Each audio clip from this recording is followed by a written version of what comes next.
제목으로 함께 말씀 나누기를 원합니다. 마하나님, 하나님의 군대를 뜻합니다. 이 말은 야곱이 했던 말입니다. 그가 자신의 고향 땅으로 형 에서를 만나고자 가까이 가고 있을 때에 하나님의 사자가 군대의 진영을 이루어 그를 맞이합니다.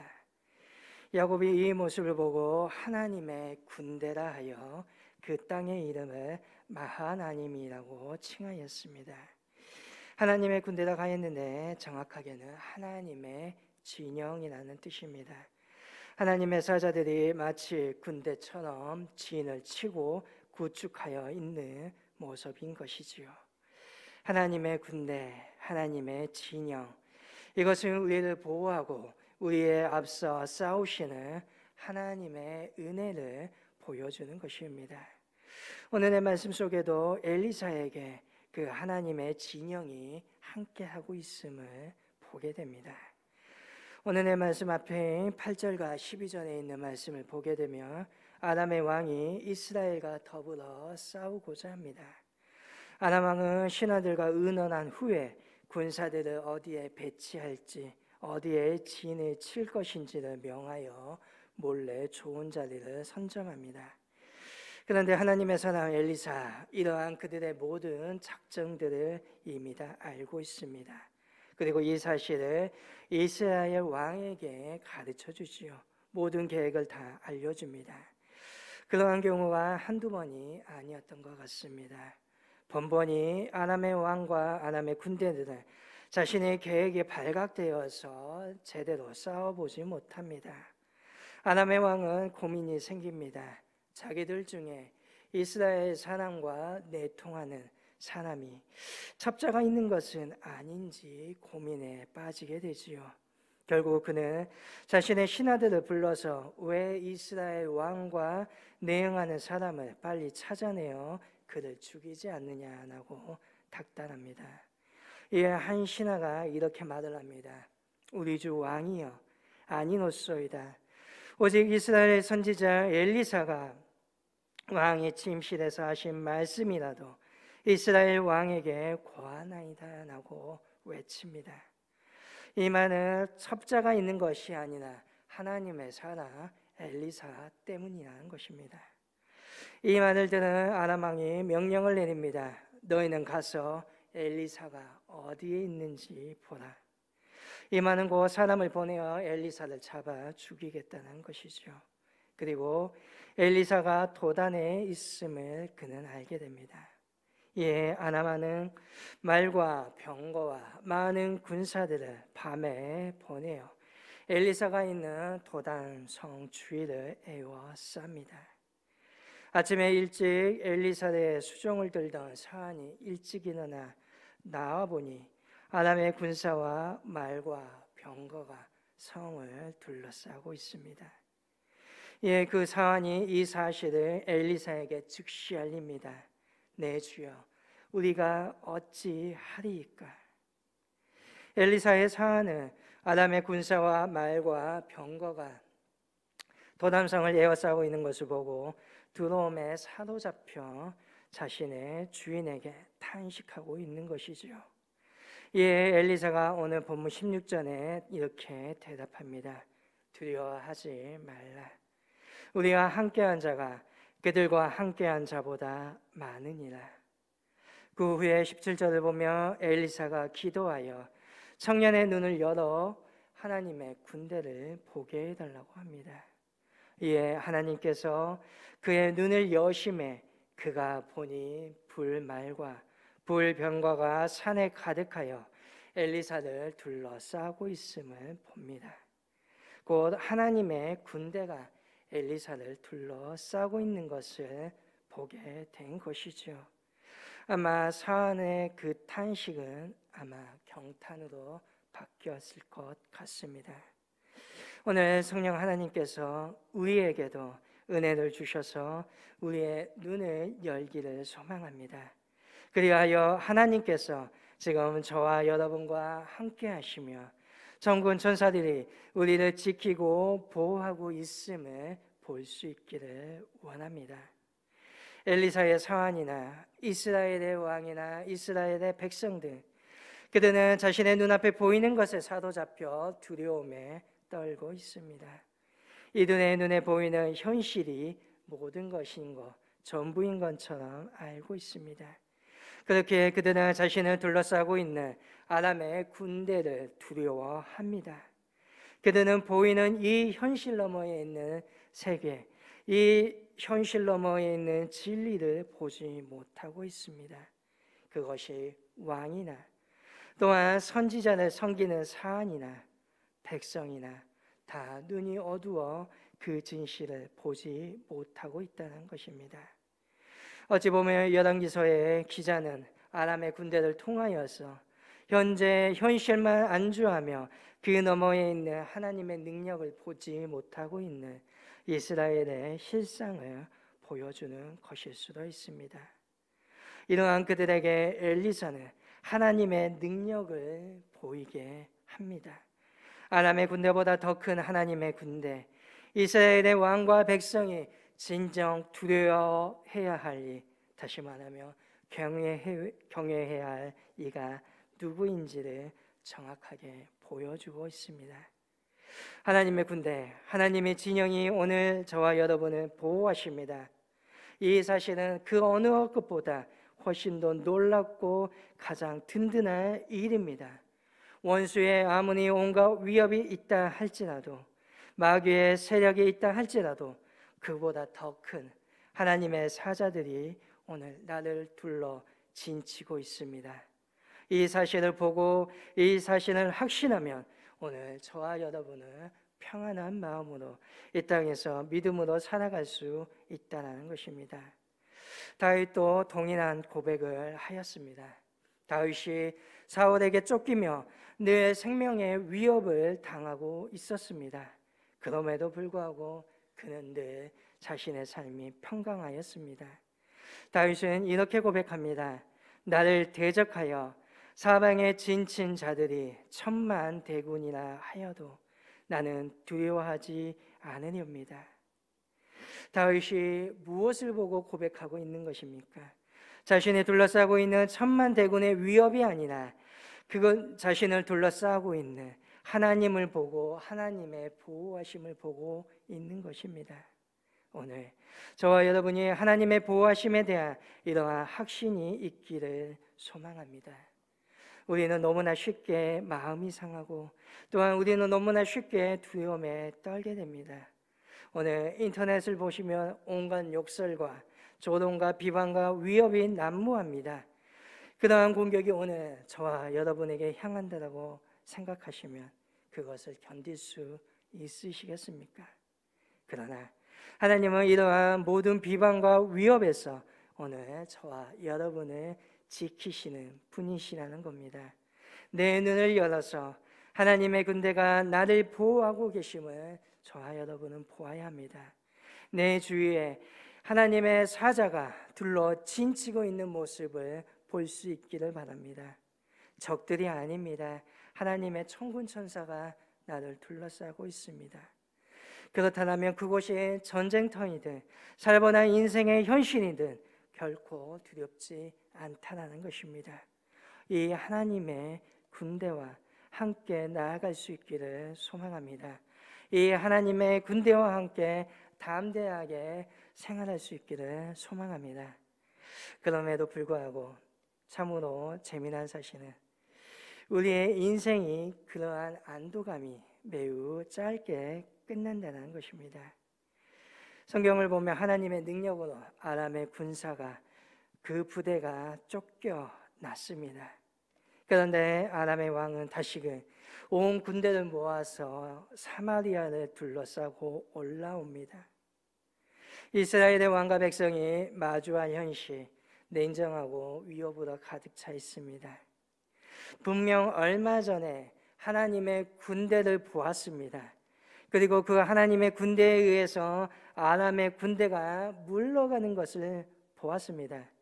그런데 아람의 왕이 다시 군대를 끌고 와 사마리아를 에워싸자 지금은 전혀 그런 적이 없다는 듯이, 전혀 그런 보호를 기대할 수 없다는 듯이 두려움에 다시 떱니다.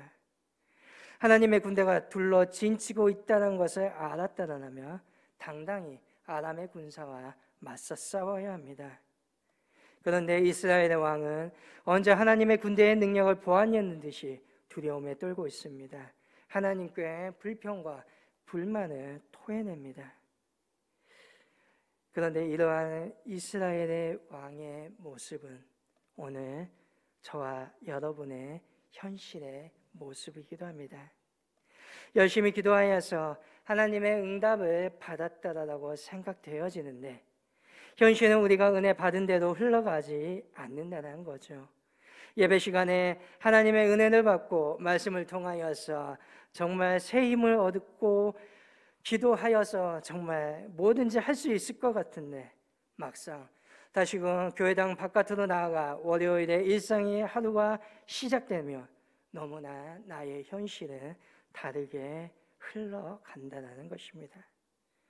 전혀 하나님이 없는 것 같은 현실을 다시금 대면하게 됩니다. 이 부조리를 우리는 어떻게 이해해야 하는 것입니까? 오늘 이 자리에 나와서 받은 은혜, 그것은 나만의 착각입니까? 아니면 나만이 가지고 있는 항상입니까? 아닙니다. 분명한 사실은 하나님께서는 보이지 않는 그 손을 통하여서 나를 도우고 계신다는 것입니다. 그러는 나는 묵묵히 믿음으로 이 약속을 믿고 걸어가는 것뿐입니다. 다만 하나님께서 역사하시는 방식을 눈여겨볼 필요는 있습니다. 하나님의 수레바퀴, 그것은 더딜 정도로 매우 천천히 돌아가고 있습니다. 그러나 확실하게 돌아가고 있고 확실하게 전진하고 있습니다. 그렇기 때문에 매 순간순간에 하나하나를 가지고서 우리는 일일이비할 필요가 없다는 것이죠.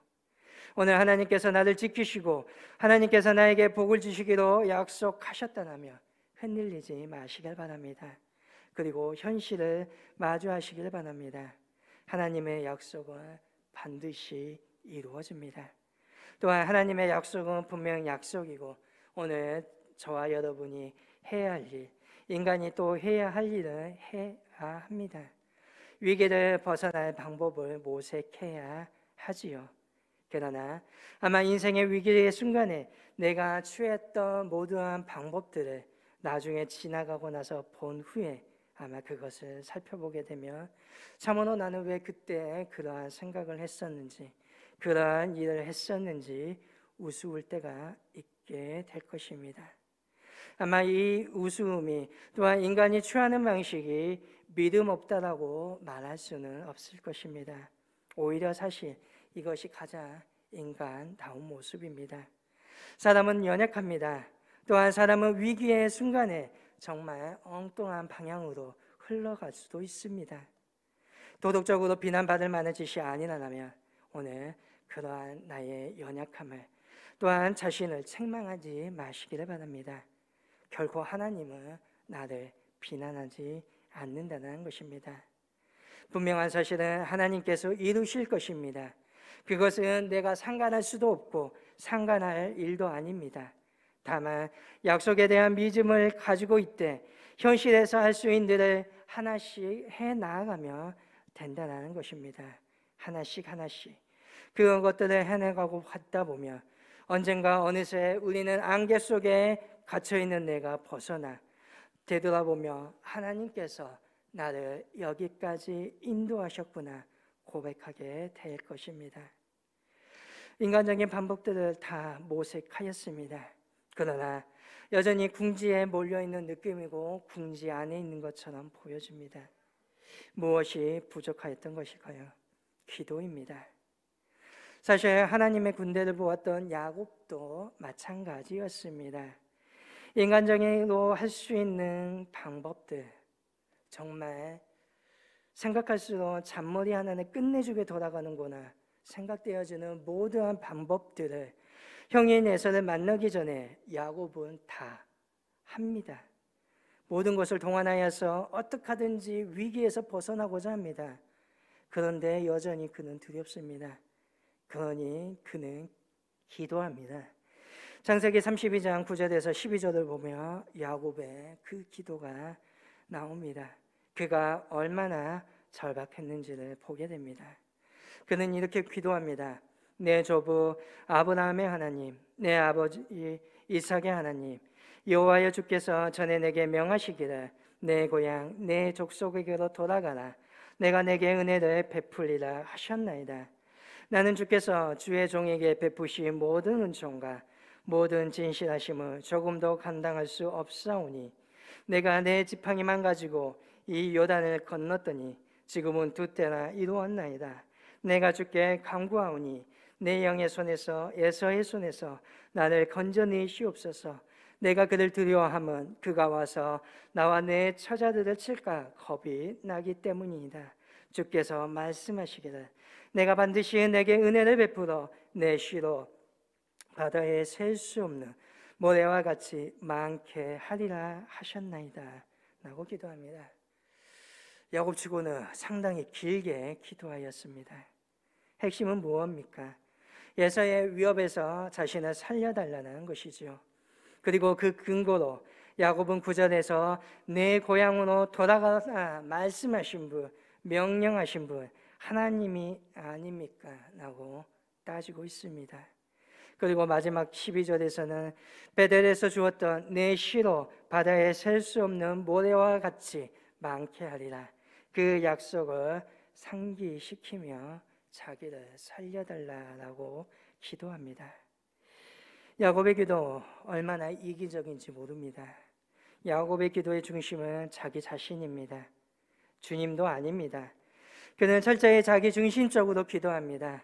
하나님의 나라보다 자신의 안전에 대한 관심이 더 큽니다. 하나님의 약속도 자기 안전을 위한 도구로 이용합니다. 야곱은 하나님의 약속을 무기로 하나님께 기도하고 있습니다. 성경은 좋은 말로 순화되어서 그렇지 협박하고 있는 것이지요. 그는 분명 이기적이었고 그는 분명 자기 중심적이었습니다. 그러나 그가 하나님의 말씀을 기약하고 있다는 점을 우리는 명심해야 합니다. 그는 그 하나님의 약속을 가지고 하나님과 씨름하였다는 것을 우리의 가슴에 새길 수 있기를 원합니다.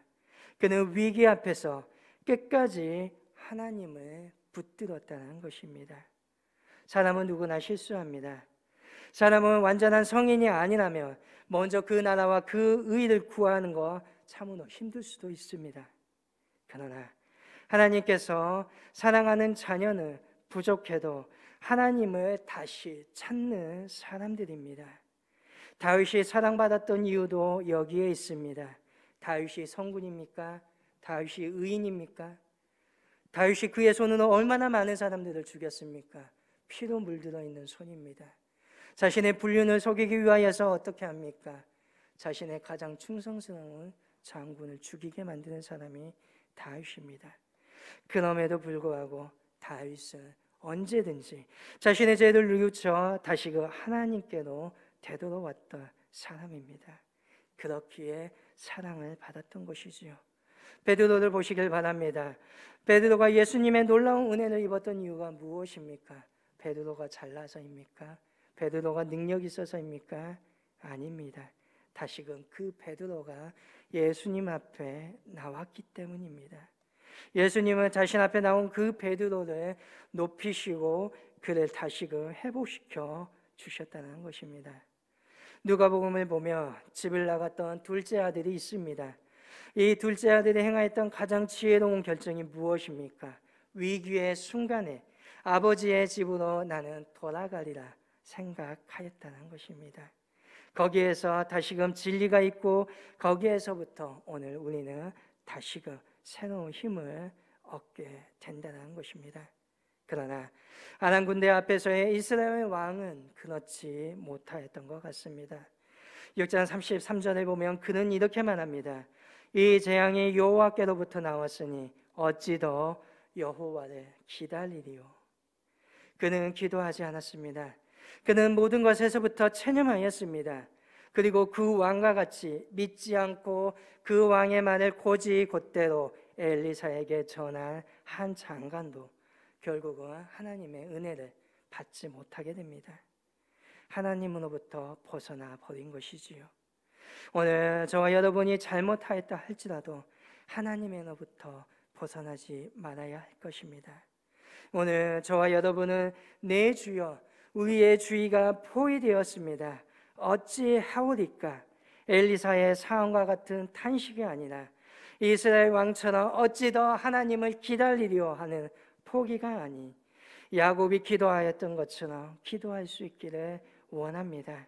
하나님의 그 말씀을 가지고 끝까지 하나님과 맞붙을 수 있기를 소망합니다. 그러다 보면 하나님이 주시는 깨달음의 은혜가 있게 될 것입니다.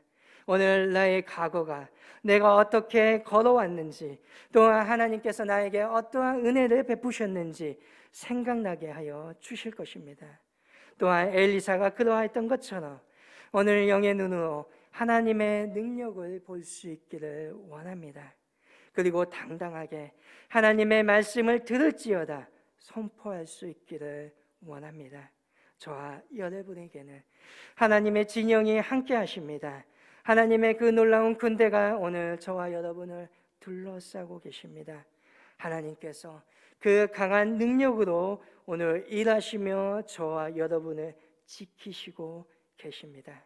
오늘 그 믿음으로 살아갈 수 있는 저와 여러분이 되시기를 소망합니다. 올 한 해 동안 나를 지키시고 보호하여 주셨던 그 하나님께 감사하며 돌아오는 새해 역시 이 놀라운 하나님의 군대로 나를 보호하여 주신 그 하나님을 찬양하는 믿음의 저와 여러분이 될 수 있기를 주님의 이름으로 간절히 소망합니다.